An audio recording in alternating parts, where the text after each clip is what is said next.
할렐루야.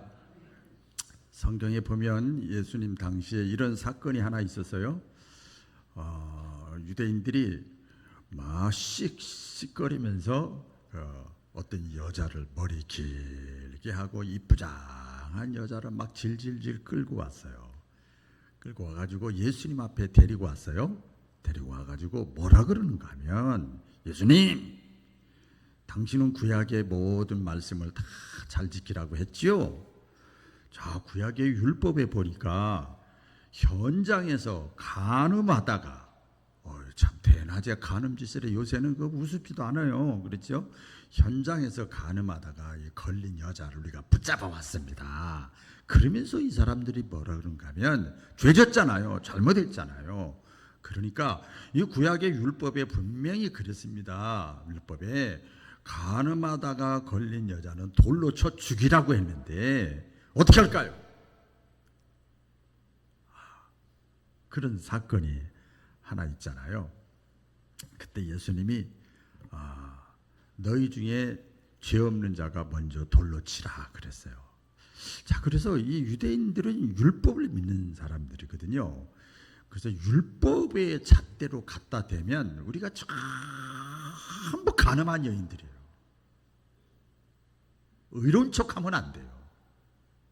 다 죄 지은 사람이에요. 다 형편없는 사람이에요. 근데 그 구약의 율법이라고 하지요. 그 율법 시대가 지나가고 도저히 인간의 힘으로는 의롭게 되지 못하니까 하나님께서 당신의 아들 예수님을 보내주셔서 율법 죄의 값인 사망, 예수님은 십자가에 못 박게 죽게 만들었어요. 율법의 요구가 여러 가지가 많이 있지만 사망이요, 죄값은 사망이요. 예수님이 십자가상에서 죽으셨어요. 죄값을 다 담당하셨어요. 그게 하나님의 사랑의 표현입니다. 그리고 예수님이 3일 만에 부활하시고 승천하시고 보혜사 성령님을 보내주시고 그 다음부터 말씀하는 거예요. 성경에 제자들을 통해서, 예수님을 통해서 말씀하는 거예요. 너희가 이제는 율법을 지키면서 살아야 되지만 안 되잖아. 교회 다니고 신앙생활 하는데 하나님의 말씀대로 다 못 살잖아. 안 되지. 안 되지. 그때 예수님을 바라봐라. 예수님이 너를 위해 죽으셨다. 그러면서 이제는 오직 의인은 율법으로 사는 것이 아니라 오직 예수 믿는다는 사람들, 예수 믿음으로 사는 거야. 믿음으로. 예수님이 나를 위해 죽으셨지. 그래, 예수님이 너무 좋아. 그럼 믿음으로 살라. 이게 바로 믿음으로 우리가 벌써 정죄당하고 죽고 망해야 되는데 다시 살려줬어요. 그게 은혜인 줄로 믿습니다. 그래서 지금은 은혜 시대예요. 따라해 보겠습니다. 은혜 시대. 그래서 은혜를 받아야 돼요. 제가 가끔 광고할 때나 일반 예배 때 많이 이렇게 말씀을 드리는데, 지금은 은혜를 받아야 돼요. 은혜 시대예요. 성경 구약의 율법을 다 몰라도 돼요. 십계명 못 외워도 상관없어요. 주기도문 다 못 해도 상관없어요. 성경 잘 못 찾아도 상관없어요. 기도 청산유수를 잘 못해도 괜찮아요. 직분을 집사가 아니래도 상관없어요. 은혜를 받아야 돼요. 은혜를. 할렐루야. 은혜를 받아요. 은혜를 받으면요, 여러분, 은혜를 받으면 막 값없이 주시는 하나님의 은혜를 받으면요, 막 어떤 마음이 드냐면요, 기쁘고 즐겁고 행복하고 삶의 의미가 있고, 그 다음에 담대하고, 어떤 면에서 보면 지금 표현이 어쩌려나 모르겠지만 뻔뻔하고 잘못하고도 큰 소리 팍팍 하나님 앞에서 짓고 막 그러지, 행하고 그래요. 그 은혜 받은 사람이에요. 은혜 받은 사람. 자, 옆 사람과 한번 인사 나누겠습니다. 꼭 은혜 받읍시다. 은혜를 받아야 되는데, 은혜를 받으면 세상을 이기고 환경을 이기고 마귀를 이기고 자기 자신을 이길 수가 있단 말이에요. 은혜가 떨어지면, 이 기름이 떨어지면 세상도 못 이기고 자신도 못 이기고 마귀의 저기도 못 이기고 사람도 못 이기고 환경도 이기지 못하고 질질 끌려가게 되는 거예요. 은혜를 받아야 돼요. 그런데 우리가 은혜를 받아도 어디에 사는가 하면 이 땅에서 살고 있어. 그렇죠? 이 땅에서 살고 있어요. 여러분 지금 나와서 예배 드리지만 예배 마치고 집에 가고 또 어디 가면 전부가 사방에 은혜가 다 떨어지는 일들만 있어. 그렇죠? 은혜가 다 떨어지는 떨어지는 것만 사방이 꽉 찼어. 그러니까 이 지금은 예수님이 재림하기 전까지는 성경을 통해서 보면 마귀가 하나님이 풀어줬어. 네가 마음대로 해. 생명 거두지 말고 네가 마음대로 해. 그래서 마귀가요, 집에도 부엌에도 냉장고에도 직장에도 구역에도 기관에도 교회에도 기도하는 자리에도 봉사하는 자리에도 그냥 지뢰를 다 깔아놨어. 마귀가 은혜 못 받게 하려고, 믿음 떨어지게 하려고 사방간데다가 막 지뢰를 다 깔아놨지요. 그래서 여러분, 이 은혜에 받는 데 있어서 믿음을 신앙생활하는 데 있어서 장애물들이요 사방간데 많이 있어요. 그래서 오늘부터 이제 몇 주간이 될지 모르겠어요. 제가 기도하다가 이렇게 마음속에 감동이 와서 이제 은혜, 믿음의 장애물을 제거하라, 계속 시리즈로 이제 말씀을 드릴 텐데 인사 나누겠습니다. 옆에 사람과 은혜의 장애물을 제거하라. 다른 말로 믿음의 장애물을 제거하라. 그래야죠. 그래야 은혜 받죠. 그래야 믿음이 충만하지요. 우리 사람들이 신앙생활, 이 믿음의 삶을 여러 가지로 표현합니다. 성경에 보면 이렇게 표현합니다. 천국을 향한 먼 여정이다. 그래서 순례자야. 저 천국을 목적지를 향해서 가는데 먼 여정이다. 그래서 그것을 현대인의 성경에 보면 장거리 여행이다. 3박 4일, 2박 3일이 아니고 장거리 여행이다. 이게 신앙생활이야. 그럼 별일 다 있잖아요. 그렇죠? 또 신앙생활이 뭐냐? 평생 동안 치러야 되는 영적인 전쟁이다. 계속 싸워야 돼. 계속 갈등이 있어. 사랑과의 갈등, 자신과의 갈등, 물질과의 갈등, 자존심과의 갈등, 갈등 싸움이 계속 있는 거예요. 영적 전쟁이다. 평생 동안 우리 하나님 나라 갈 때까지 이것은 뭐 저 자신부터 계속 싸워야 되는 영적 전쟁이 바로 신앙생활이다. 또 어떤 사람은 좀 이게 깊은 내용에서 보면은 신앙생활이라고 하는 것은 부르심을 받은, 우리 수요일날 하나님의 소명학교를 할 텐데 부르심을 받은 자가 살아야 되는 소명의 삶이다.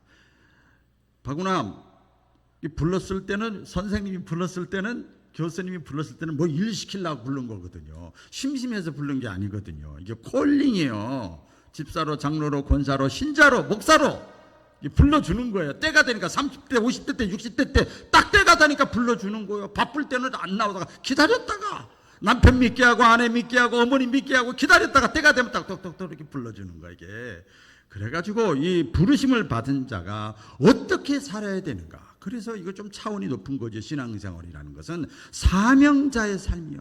어떻게 하면 내가 살아가는 동안 이 나이 먹었는데 이런 상황이 있고 이런 경험이 있고 이런 노하우가 있고 이런 재능이 내가 있고 이런 것이 있는데 내가 어떻게 하면 부름받은 자의 삶을 살아갈까. 일하는 삶이죠. 어떻게 하면 하나님 앞에 쓰임받다가 하나님 앞에 갈까. 어떻게 내가 심을까. 어떻게 내가 뿌릴까. 어떻게 내가 행위를 할까? 어떻게 하나님의 영광 위에 살까? 이게 신앙생활이에요. 신앙생활. 차원이 좀 높죠. 기도 제목도 다르죠. 이렇게 믿음의 길, 신앙생활을 이렇게 여러 가지로 표현합니다. 순례자의 삶이라 그렇게 표현도 합니다. 그런데 성경의 사도 바울은요 이렇게 표현했습니다. 상급을 받고 면류관을 얻기 위해서 경주하고 다름질하는 것이 신앙생활이다 그랬어요. 같이 해볼까요? 상급 받고 면류관 받고 그것을 위해서 경주하고 다름질하는 것이다. 그래서 나오죠. 경주자의 삶이야. 여기 땅 세례받는 순간, 교회 등록한 순간, 이거 겉에 드러나는 거지만 영적으로 예수님이 나의 구조원자로 믿어지는 중생의 순간, 거듭나는 순간, 그때부터 이제 달리기를 시작하는 거예요. 천국을 향해서. 사도 바울이 그렇게 표현했습니다. 경주하는 거다, 다름질하는 거다, 그렇게 표현을 했습니다. 우리 고린도전서 9장 24절에 보면요, 이런 말씀이 있습니다. 다 같이 시작. 운동장에서 다름질하는 자들이 다 달릴지라도 오직 상을 받는 사람은 한 사람인 줄을 너희가 알지 못하느냐. 너희도 상을 받도록 이와 같이 다름질하라. 우리가 경주자인데 이왕이면 상을 받기 위해서 다름질을 하라 그렇게 얘기를 해요. 잘 달리기 위해서는 두 가지가 필요합니다. 하나는 뭔가 하면 내가 왜 달리지? 내가 달리는 목적이 뭐야? 여러분 교회에 나왔어요. 헌금 왜 내요? 주일 왜 해요? 기도 왜 하냐고요? 내가 왜 달려가야 되지? 내가 왜 뛰어야 되냐고 앉아서 이렇게 그냥 새우깡이나 먹으면서 구경하지. 달리는 목적, 분명한 목적이 있어야 됩니다. 그 목적은 상 받기 위해서. 상이 뭐냐면 여기서 상이라고 하는 것은 뭐 겉에 뭐 드러나는 것이 아니고 영원한 생명이 상이에요. 할렐루야. 영원한 생명, 영생. 죽음이 끝나는 것이 아니고 영원한 삶, 영생. 이것은 믿음으로만 받는 거예요. 그러니까 끝까지 달려가는데 끝까지 믿음을 지켜야 된다는 거예요. 달리다가 멈추면 안 된다는 거예요. 뒤로 후퇴하면 안 된다는 거예요. 끝까지 속도가 느리더라도 끝까지 믿음을 지켜야 돼. 이거 상 받기 위해서 목적지가까지 가는 데 있어서 상 받는 것도 중요한데 더 중요한 것은 뭔가 하면요. 자세가 중요합니다. 자세. 제가 묵상을 해봤어요. 이 상을 얻으려면 면류관을 이렇게 하고 뭐 1등을 하고 챔피언이 되려면요. 자신이 할 수 있는 일을 최선을 다해야 돼요. 시간이 아깝지 않아요? 저는 굉장히 시간이 아까워요. 왜 이렇게 시간이 빨리 가? 내가 할 수 있는 최선을 다하는 거예요. 여러분 수능 시험 보는 젊은 사람들 있죠. 저도 옛날에 수능 그 시험을 준비했었는데요. 딱 보니까 8개월이 남았더라고요. 수능 시험이 8개월이 남았는데, 오, 8개월이나 남았어. 그런데 잠자는 시간 빼고 먹는 시간 빼고 왔다 갔다 하는 시간 빼고 화장실 갔다 하는 다 빼봤어. 이렇게 빼보고 보니까 실제 개월 속 몇 개월 안 나, 한두 달 쑥 빠져버려. 그리고 나서 과목이 또 많아. 시험이 한 과목이 아니야. 과목이 많아. 이 과목을 하나하나 또 따져봤어. 이거 할 시간 따져보니까 한 과목당 내가 집중할 수 있는 시간이 몇 번 안 돼요. 그냥 생각할 때 많은 것 같은데 시간이. 쪼개놓고 보니까 시간이 없는 거예요. 그래서 이 올림픽 그 선수나 일반 세계 선수권대 나가는 뭐 언제 시합이 있다, 뭐 1년 있다, 우리 2년 남았네, 1년 남았네. 근데 이 사람들은요, 그 분야마다 훈련하는 게 다 달라요. 최선의 노력을 다 하는 거예요. 여러분 아시잖아요. 태릉 선수촌 같은 데 가서 보면 그냥 뭐 잠도 못 잘 정도로 열심히 뭐 가족과 같이 만나는 시간도 같이 주질 않아요. 그렇게 열심히 합니다. 훈련할 때는 물론이고 실제 뭐라 그럴까 운동 경기장에서 보면 TV를 통해서 보면 젖먹던 힘까지 운동을 해서 하잖아요. 최선을 다하는 거예요. 자세가 중요한 거예요. 옆 사람과 인사 나누겠습니다. 자세가 중요하다. 자세가 중요해요. 그래서 요새는 그 디지털 시대라 그 화면으로 잘 보이잖아요. 크로즈업 해가지고 보이잖아요. 이게 보면 화면에 비친 뭐 유도 선수나 뭐 축구 선수나 무슨 뭐 모든 선수가 다 탁구도 저는 탁구 좋아하니까 탁구에서 이게 보니까 표정을 크로즈업해서 보니까요. 그냥 공 받을 때, 뛸 때, 또 서브 넣을 때 할 때 얼마나 정열을 다하는지 몰라요. 최선을 다합니다. 그리고 나서 보면 막 땀을 쩔쩔 흘리면서 막 이 근육이라든지 모든 거 보면 온 힘을 다 모아요.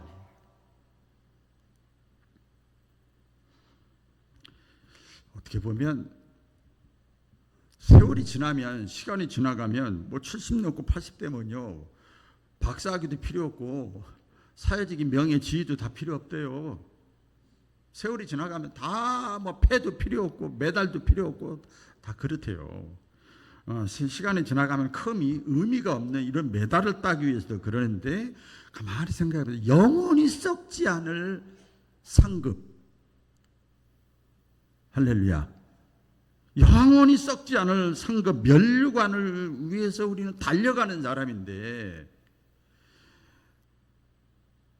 세상 사람들의 일반 선수들의 얘기를 했습니다. 우리 신앙의 모습이 어떤가? 여러분 혹시라도 뭐 유튜브를 보거나 TV를 보거나 할 때 찬양하는 모습 일반 거 보지 마시고 예배 드리는 모습, 요새는 숨길 수가 없잖아요. 다른 교회 그냥 교회 가서 홈페이지 가서 보면 다 나와요. 그들의 예배 드리는 모습, 찬양하는 모습, 그들이 기도하는 모습, 그거 보세요. 일주일에 한 번밖에 교회를 못 나오면 그거라도 보시라고. 어떤 목사는 보지 말라고 그러는데 전 보라고요. 그거라도. 다른 거 보지 마시고. 얼마나 열심히 하는가. 사도 바울이요, 자신이 예수님을 만난 다음에 수고하는 이유, 배 맞고 억울한 일 당하고 감옥에 갇히고 이러잖아요. 그 수고하는 이유가 천국을 경험했잖아요. 천국의 세계를 경험했잖아요. 영원한 상을 얻기 위해서 내가 다름질한다. 한눈 팔 시간이 없다. 그렇게 얘기를 합니다. 우리 성경에 보면 고린도전서 9장 25절, 이기기를 다투는 자마다 모든 일에 절제한다.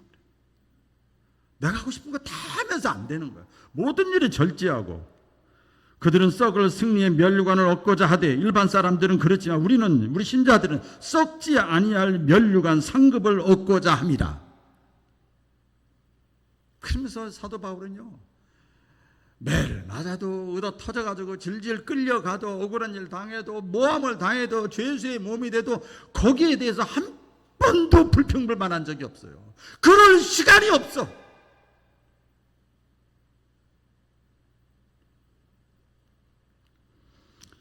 바울이 고백을 하잖아요. 아주 유명한 고백입니다. 다 같이 읽어볼까요? 시작. 푯대를 향하여 그리스도 예수 안에서 하나님이 위에서 부르신 부름의 상을 위하여 달려가노라. 할렐루야. 부름의 상을 위하여 달려가노라. 우리가요, 이게 달려가는데, 경주하는 데서 잊지 말아야 될 것이 뭔가 하면, 아까도 말씀드린 대로 사방에 지뢰가 있다는 거예요. 사방에 장애물이 깔려 있다는 거예요. 우리를 그 장애물 때문에 포기하게 만들고 멈추게 만들고 넘어지게 만들고 그렇게 만들어요. 왜? 마귀가 그렇게 하는 거지요. 장애물들이 있습니다. 이 장애물도 보면 외적 장애물이 있고 내적 장애물이 있어요. 외적 장애물은 뭐냐면 내 의지와 상관없이, 안전운전하는 거 똑같아요. 난 안전하게 운전하는데 갑자기 뒤에서 받거나 위에서 받으면 어쩔 수 없잖아요. 그렇죠? 외적 장애물이 있는데 우리 성경의 대부분 내용에 보면 내적 장애물입니다. 내적 장애물, 이건 내 속에서 발생하는 거야. 이 장애물은 거의 다 그렇습니다. 오히려 외적 장애물은 잘 이기더라고요. 사고가 났어, 뭐가 났어 그러면 잘 이기는데 내적 장애물은 대부분 넘어져요. 우리 그 병원에, 종합병원은 다 있지만은 일반 병원 중에서 가장 인기 있는 데가 소아과고요. 또 하나는 얼마 전에 제가 몇 달 전인가요, 우리 새벽 기도 가기 전에 접수를 시켰어요. 그래서 가서 새벽 3시 반인가 가서 접수를 시켰는데, 손주가 온다고 해서 접수시켰는데 3시 반에서 4시에 갔더니 이미 39명이 접수를 했더라고. 그렇게 빨리 갔는데도. 야, 이 희소 가치가 있는 거죠. 또 하나, 가장 병원에 인기가 많은 병원이 뭐냐면 신경정신과예요. 또 정신신경과. 그래서 거기 제가 한번 찾아봤어요. 왜 사람 그렇게 인기가 많고, 인기라기보다도 왜 이렇게 사람들이 많이 몰리나 봤더니 그 질병의 종류를 보니까요, 그리고 거기에 질병 때문에 일어나는 사건들이랄까요, 현상들을 보니까 굉장히 많아요. 저도 깜짝 놀랐는데, 내적 장애물이죠. 이것들이 묻지마 폭행, 살인하고 각종 괜히 자기랑 상관도 없는 일에 간섭해가지고 비난 댓글 쓰는 거, 악플을 다는 거, 치매 걸리는 거, 우울증 걸리는 거, 불안장애, 조현병, 대인 기피증, 각종 트라우마, 알코올 중독, 폭식, 게임, 도박, 수면장애, 불면증, 공황장애, 스트레스. 이게 옛날엔 질병이 아닌 줄 알았어요. 이게 전부 질병이야. 이거로 끝나는 게 아니라 그것 때문에 육체적인 현상까지 다 망가지는 거예요. 내적 장애물을 여러분 제거하시기를 주의 이름으로 축원합니다.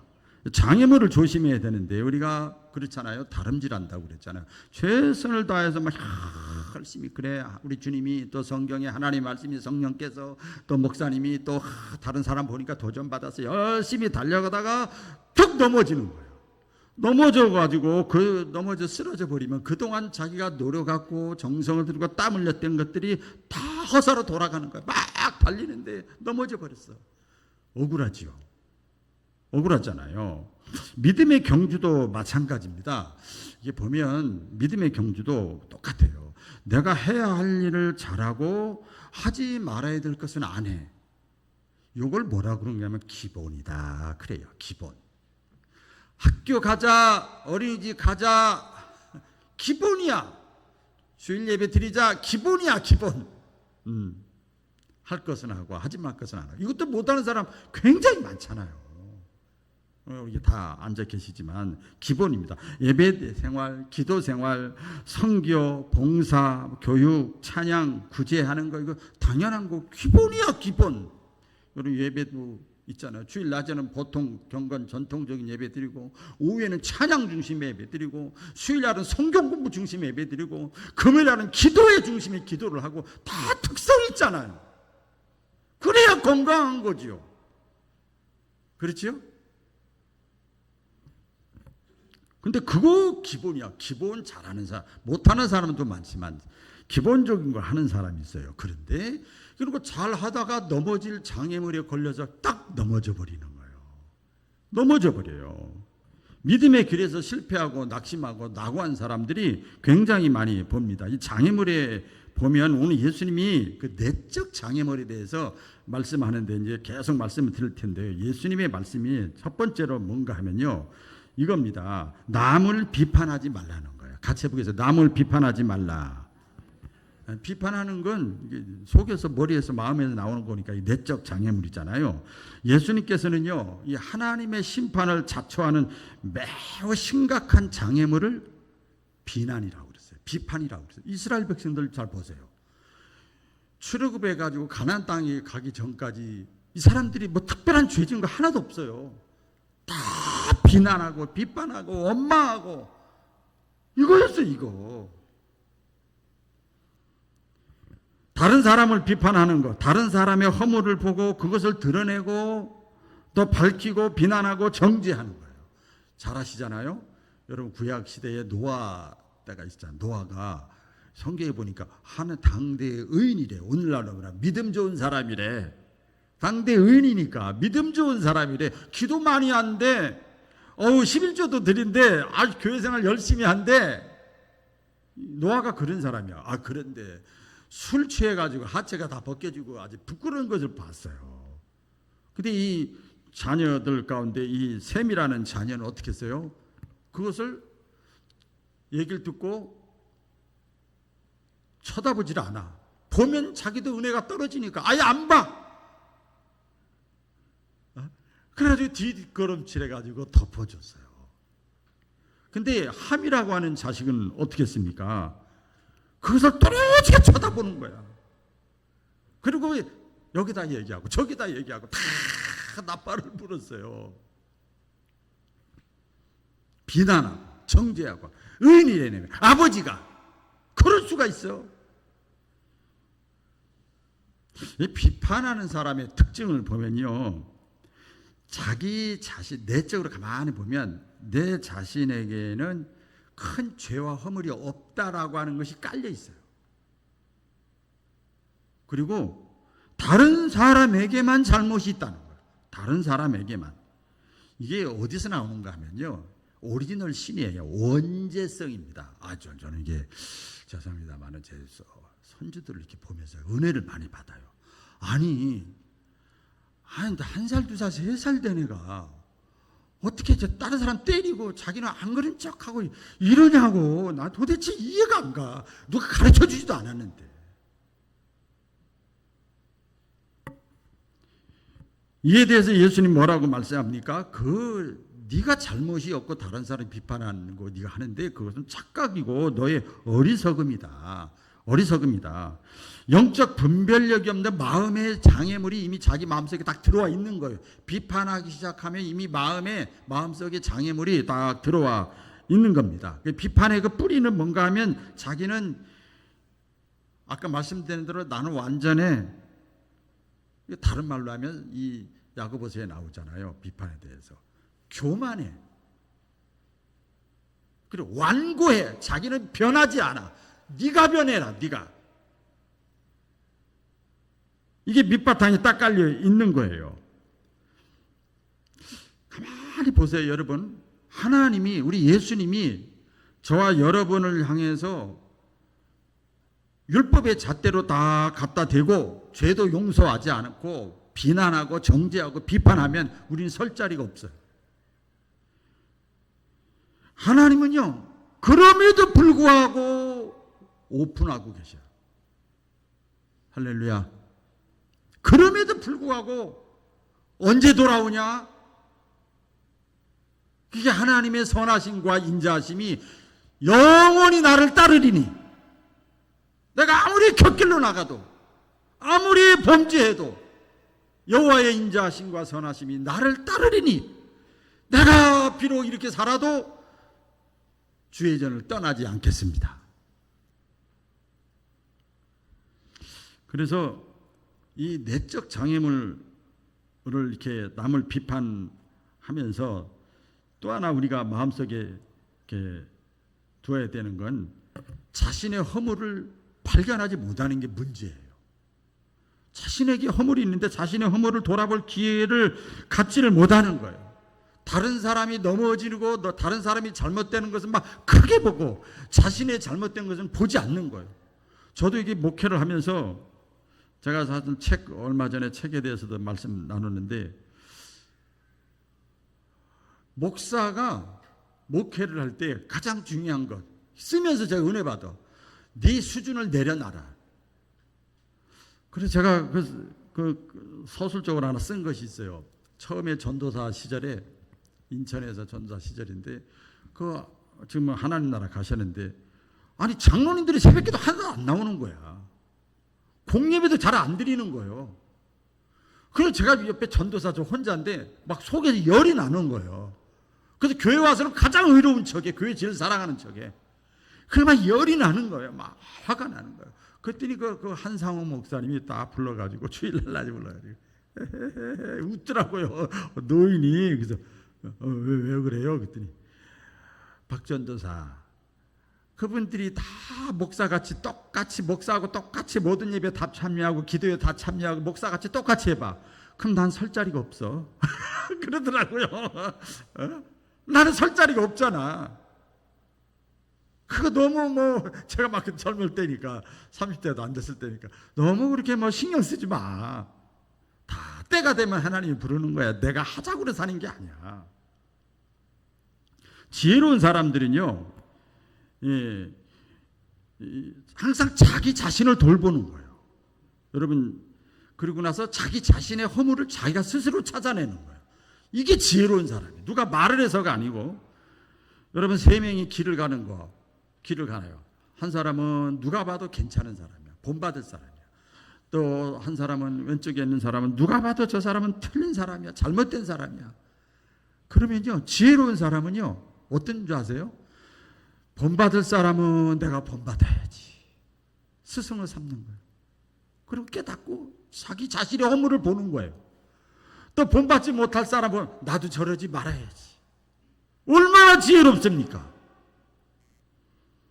믿음의 길을 걸어가면서 자꾸 남의 문제에 관심을 갖기 시작하면 이게 다 걸려는 거죠. 왜? 교회는 의인들이 모인 것이 아니란 말이에요. 종합병원이거든요. 다 죄인들이 모인 것이란 말이에요. 여러분, 병원에 가서 환자들 많다고 시험 드는 사람 있어요, 혹시? 없지요. 그래서 히브리서 12장의 믿음 생활에 대해서 말씀하잖아. 너를 힘들게 하고 어렵게 하고 무겁게 하고 얽매이고 꼼짝 못하게 하고 막 부담을 주고 여러 가지 힘들게 하는 거 다 벗어버리고 믿음의 주여 온전케 하시는 예수를 바라보라. 할렐루야. 이건 뭐 평신도나 목회자나 똑같지요. 남을 위한 책망을 할 때도 우리가 지혜롭게 해야 됩니다. 요즘 사회 보면 TV상으로나 이렇게 또 언론을 통해서 보면 다른 사람 비판 들춰내는 거 보면 얼마나 정말 재판장들만 모였어. 전부 재판장들만 모였어요. 내로남불이죠. 내가 잘못하고 내가 불순종하고 내가 제대로 하지 못하는 것은 이해를 안 해 또. 이래서 자기가 자기 자신에 대해서는 엄청나게 이해가 돼요. 목사로서, 아버지로서, 어머니로서 내가 해야 될 것이 있잖아. 그 자리에서. 그거 안 하는 것에 대해서는 충분히 이해를 하고 다른 사람이 잘못하면 그냥 찍어대는 거예요. 우리 청문회 같은 거 아시잖아요, 여러분. 또 국회 그 소위원회 청문회는 아니고 이렇게 뭐 각부 장관들 나와서 이렇게 대화하는 가끔 제가 이렇게 보니까요. 야, 이 사람들이 진짜 나라 엄청 사랑하대.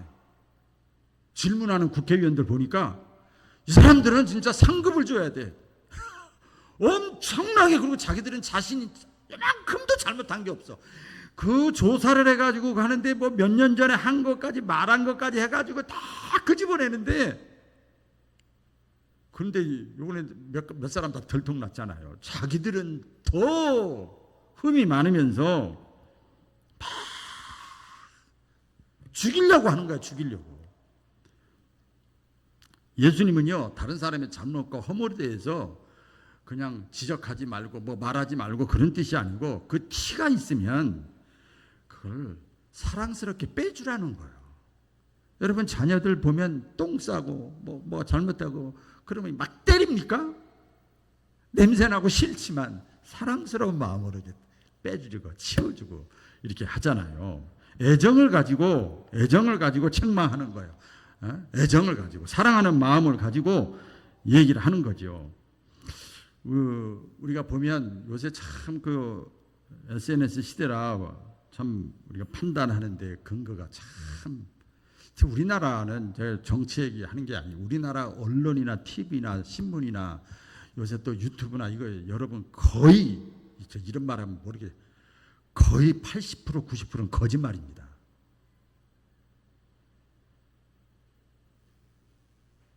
이해가세요? 다 좋아요 눌러주고 그 보고 조회수 있으면 다 돈 벌려고 하는 거예요. 거의 그렇다고 보면 돼요, 여러분. 일반 국민들이 몰라요. 분별력이 없어요. 뭐 8, 90%가 아니라 거의 95%라고 좀 봐요. 그 깨달은 지 얼마 안 됐어요, 저도.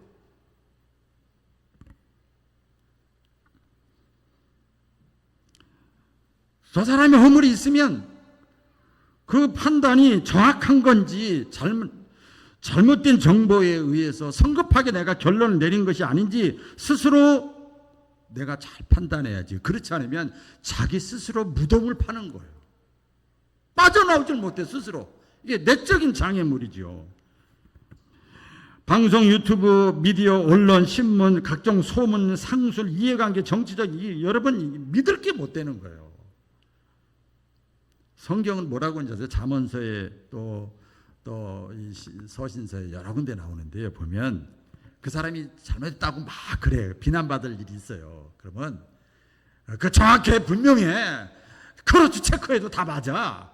그래도 이렇게 해요. 한 사람의 말을 듣고 결론 내리지 말고 두세 사람의 증인의 말을 듣고 판단해라. 마태복음 18장 16절에 보면 예수님이 하신 말씀, 두세 증인의 입으로 모든 사실을 확증하고 결론 지어라. 두세 증인이라는 게 최선을 다해서 여러 사람의 얘기를 다 듣고 종합하라는 거예요. 설사 그랬는데 잘못했어. 진짜 비난받을 짓을 했어. 설사 그렇더라도 자 보세요. 그게 그 사람을 죽이기 위한 것이냐 살리기 위한 것이냐. 애정과 이 사랑하는 마음을 가지고 내가 다가가느냐, 그런 의도와 목적으로 다가가느냐, 그 사람을 내려 깎으려고 하느냐. 부모가 자식을 대할 때 똑같잖아요, 여러분. 자식이 잘못하잖아요. 진짜 잘못하잖아요. 어린 자식들 보세요. 얼마나 말 안 듣습니까? 야, 끝까지 특별히 아버지보다 어머니가 더해. 그 사랑을 다 표현할 수가 없어. 아무리 옳은 지적이라도, 그 사람이 잘못했다 할지라도 그 사람을 바로 세우려고 하고 세워주고 높여주고 회복시키는 일이 아니라면 이건 하나님의 일이 아니고 마귀의 장난이에요. 우리 예수님 보세요. 가룟 유다에 대해서 끝까지 기다리잖아요. 끝까지 회복되기를 원하잖아요. 그래서 어떤 면에서 보면 신앙의 장애물을 제거해야 되고 또 지혜롭게 잘 또 애정을 가지고 해야 되고 하는데 머리로는 되는데 안 돼요. 안 되지요. 안 돼요. 가장 좋은 방법은 뭔가 하면 핵심입니다. 따라해보겠습니다. 기도다. 기도. 따라해보세요. 기도. 기도를 많이 하는 사람은요, 영적 분별력이 있습니다. 네. 성령의 감동에 민감합니다. 기도하는 사람은. 내가 해야 될 것, 하지 말아야 될 것, 설 자리, 안 설 자리를 분명하게 분별합니다. 기도하는 사람은 그래요. 우리 성경의 인물을 통해서 봐도 알지요. 가장 좋은 방법은 기도인데 스스로 모든 것을 자기가 해결하려고 그래요. 그러면 자꾸 수렁에 빠지는 거죠. 더 나빠지는 거죠. 여러분 보세요. 내 자신도 내가 컨트롤이 안 되는데 어떻게 다른 사람을 컨트롤합니까? 안 되지요. 기도라고 하는 것은 하나님께 도움을 요청하는 거예요. 기도로 해결하시기를 주의 이름으로 축원합니다. 제가요 목회를 좀 했잖아요. 그리고 이제 신방을 많이 다니고 또 설교를 이렇게 하잖아요. 제가 여쭤볼게요. 자, 신방 갈 때, 혼자 갈 때나 둘이 갈 때나 대신방 갈 때나 우리 부목사님하고 갈 때나 전혀 갈 때, 신방 갈 때 우리 교육자들 잘 보세요. 들어보세요. 여러분도 같이 신방대를 하셨던 분들, 또 강대상에 설교가 많이 있잖아요. 새벽이든 뭐든 있잖아요. 자, 떨릴까요? 안 떨릴까요? 누구라고 말하기 그렇죠? 막 긴장되고 떨릴까요? 하나도 안 긴장될까요? 저기 오늘 한 20분 전에 제가 올라왔는데요. 새벽도 마찬가지입니다. 15분 전에 20분 미리 올라와 있어요.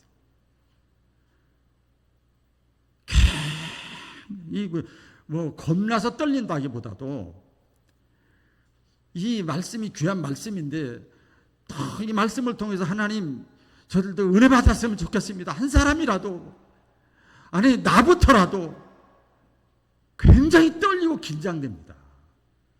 그럼 어떻게 해야 돼요? 그걸 떨리고 긴장되고 세속적인 생각이 들어가고 해도 안 돼 이런 생각이 들어갈 때 어떻게 해야 돼요? 기도해야 돼요. 할렐루야. 그럼 막 힘이 나요. 저기서 여기 올라올 때까지만 해도 별로 저기 하는, 여기서 기도하고 나면 힘이 나는 거야. 막 이 인간 바구남이 없어지는 거야. 여러분 똑같습니다. 신자들의 신앙생활도 마찬가지입니다. 여러분은 새로운 일을 시작하기 전에, 뭐 결혼을 앞두고 있을 때, 수술하기 전에, 출산하기 전에, 뭐 임직 전에, 결단하기 전에, 뭐 다른 사람에게 이야기하기 전에 먼저 기도부터 해야 돼요. 그러면 해야 할 말, 안 해야 할 말, 지혜가 나온단 말이에요. 거기서 그거 잘못하면 마귀의 이게 싹 넘어가 버리는 거예요. 그런데도 지혜롭게 했는데도 상대방이 알아듣지 못하고 그러면 어떻게 해야 되는 줄 아세요? 끝까지 기다려야 돼.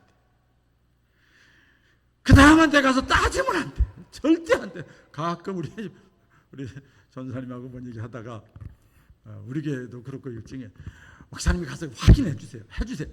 그러면 끝난 거예요. 끝까지 기다려야 돼. 여러분 자식 키울 때 다 따집니까? 붙여다 놓고? 아니에요. 끝까지 하나님께 맡기고 하나님의 일하심을 기대하는 거예요.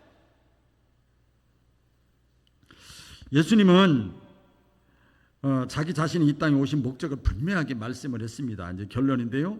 다 같이 읽어볼까요? 시작. 내가 율법이나 선지자를 폐하러 온 줄로 생각하지 말라. 폐하러 온 것이 아니요 완전하게 하려 함이라. 율법은 죽여라, 잘못했으면 지적해라, 선악과 옳고 그름, 틀렸어, 맞았어, 이게 율법이에요. 근데 예수님이 그거 다 틀린 거, 잘못된 거 다 담당했어요, 예수님이. 그래서 율법의 요구를 완성하고 사랑으로 완성해 버렸어. 이게 이제 그 예수님의 황금률이잖아요.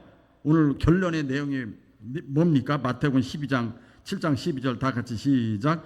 무엇이든지 남에게 대접을 받고자 하는 대로 너희도 먼저 남을 대접하라. 이것이 율법이요 선지자니라. 이것이 율법이요 선지자니라. 네가 먼저 대접하고 네가 먼저 손 내밀고 네가 먼저 사랑하고. 그 사도 바울이 뭐라 그럽니까? 빚을 져라. 너희가 빚을 져. 누구에게나 빚을 져. 무슨 빚? 사랑의 빚. 할렐루야. 사랑의 빚을 져라. 그러면 거기가 천국이고, 그러면 신앙생활이 재미있고, 그러면 어떤 장애물도 걸려 넘어가지 않고 승리하고 끝까지 달려갈 줄로 믿습니다. 이런 저와 여러분들 되시기를 축복드립니다. 기도하겠습니다. 하나님 아버지, 남이 내게 하기를 원하지 않는 것은